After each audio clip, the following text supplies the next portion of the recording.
turn now to an international uproar. Protests erupting here in Houston, in Sharpstown on the Southwest Freeway, and in Cuba. Our Brittany Ford is live along the Southwest Freeway.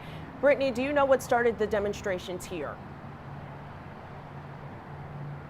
Well, Kim, good morning to you. Hundreds took to the streets of Houston Tuesday night demanding the U.S. step up and help the people in Cuba. In fact, this portion of the Southwest Freeway here was completely blocked off during rush hour traffic yesterday as protesters took to the streets again, waving flags.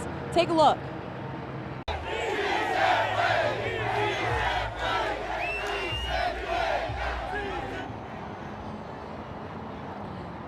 This is where that protest began Tuesday in Sharpstown, where demonstrators took over the street, causing police to step in, making sure things didn't get out of hand. Shortly after, those same protesters brought traffic to a standstill here on the Southwest Freeway before taking their demands to Houston City Hall. Now, these protests are really taking place all across the country as people march in solidarity with the anti-government demonstrators in Cuba as they deal with food shortages, rising prices, lack of access to medicine, and COVID problems.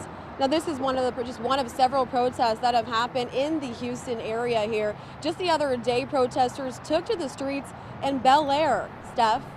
Yeah, definitely a situation we are continuing to keep a close watch on.